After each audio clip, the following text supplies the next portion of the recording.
Heyo! It's been a bit, I've been busy. I've just been getting my ass kicked by a couple jobs and I've been tired and lazy.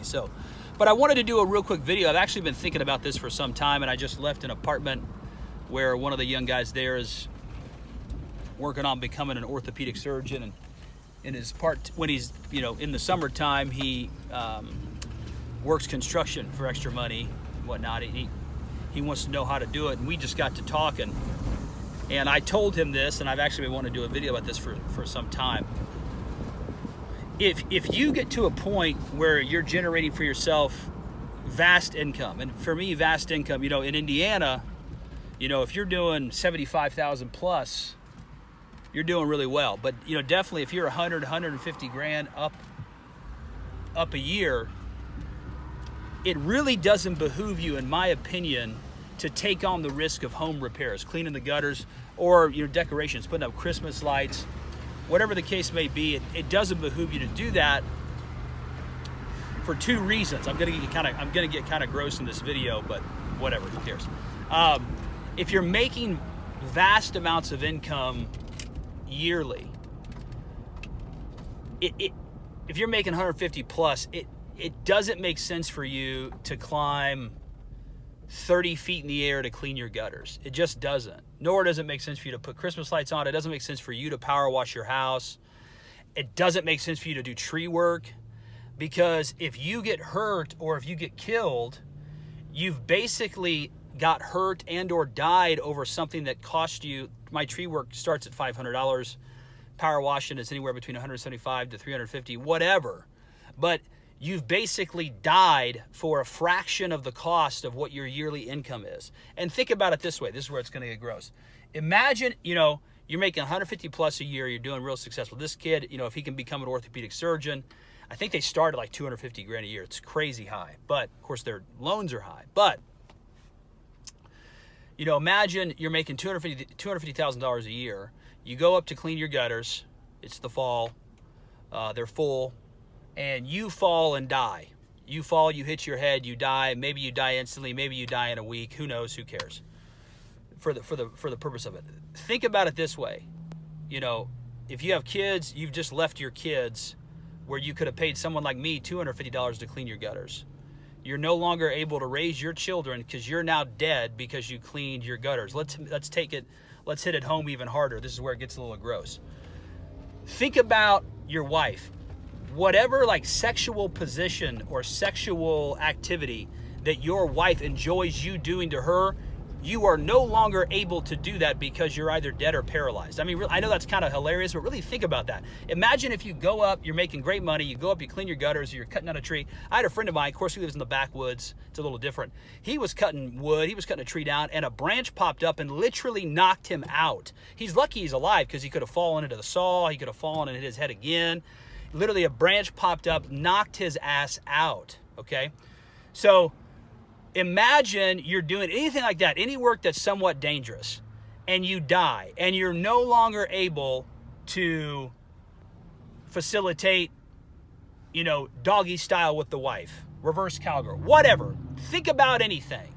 You're no longer able to do it. Think about how frustrated she's gonna be with that.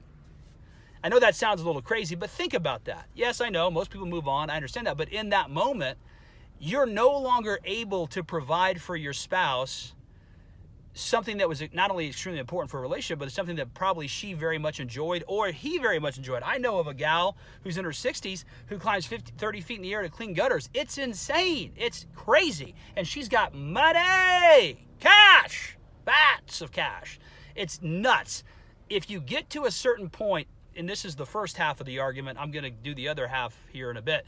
But if you get to a certain point where you make 150 grand a year, you're successful, it doesn't behoove you to take on the risk of maintaining your home, maintaining your trees, decorating your home, hanging Christmas lights. It doesn't make sense for you to do it. It's literally a coin flip as to whether you will die for a mere fraction of the amount of money that it would cost you that you earn yearly. It's insane to do it. Now, that's the scary side. You won't be able to bang your wife right anymore because you'll either be paralyzed or dead. You won't be able to raise your kids, all for anywhere between $250 up to $1,500, which is a fraction of what you make yearly.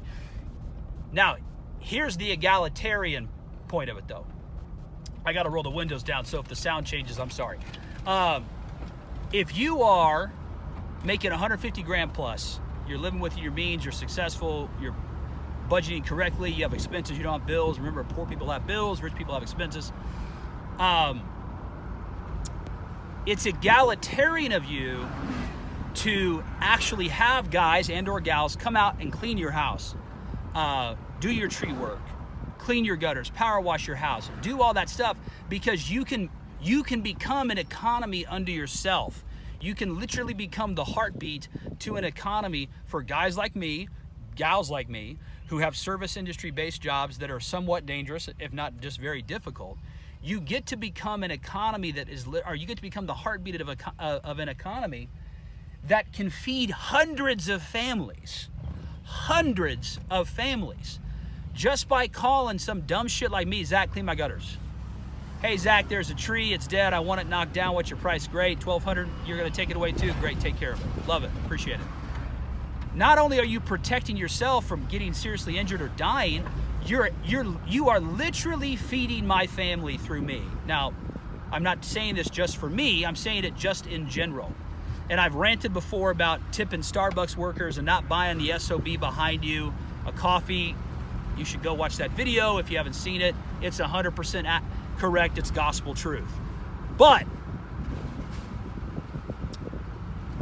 you can also do the same thing just by, once you hit a certain level of success, just by paying others to do work for you, and pay them handsomely, because that not only feeds other families, but it also tethers us together as a community.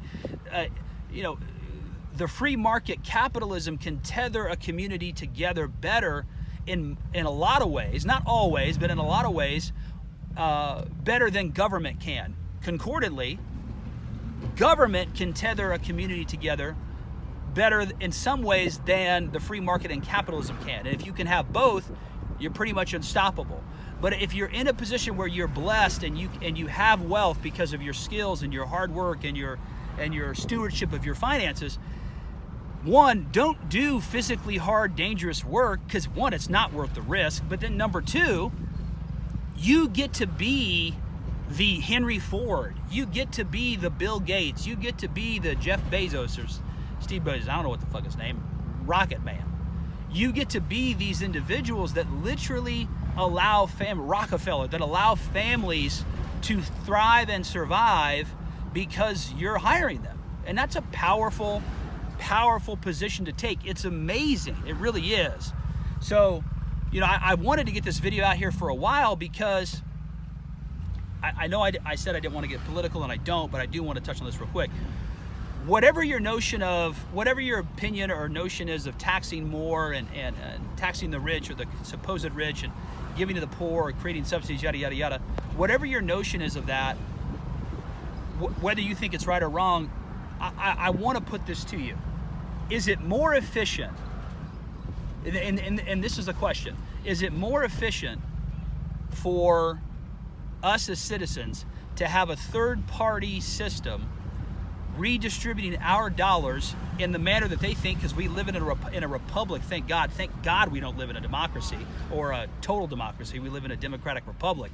But is it better for us, for a third-party company, basically, to decide where our tax dollars go, or would it be better or is it a better situation where from me to you, if I'm the wealthy person that doesn't want to do work and I pay someone to do it, to just directly give my cash to you? Which is better? Which is more efficient? I know what my opinion is. You have to have your own. But in my humble opinion, anytime you can eliminate the middleman, it is worth doing. It tends to be less expensive, and the money and the wealth of said money that it can generate in a more streamlined, much quicker fashion goes directly to the person that needs it most. Again, if you are wealthy, if you are successful via your hard work or you've inherited, I don't care, I don't pass judgment. Wealth is wealth. But if you're in that spot, by all means, don't clean your gutters, don't hang your Christmas lights, don't power wash your house, don't cut down trees, hell, don't even mow your grass.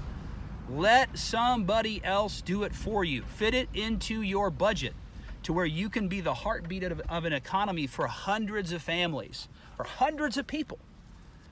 And you, like I said, you literally get to be the Bill Gates, you get to be the Rockefellers, you get to be, you know, whatever. You get to be these people by which people literally thrive and survive. And that's an amazing, powerful place to be. On top of that, you still get to be alive and put the wife into a deep sleep every night after a good session. So think about that. That's powerful. You know, don't be selfish with your money, with your finances. Go give it to other people. Because when you do that, you become a mechanism by which your community entrenches itself that much more into wealth. Kind of been all over the place in this video, but whatever. If you've liked the content, like, share, subscribe. If you've hated it, send it to someone you hate.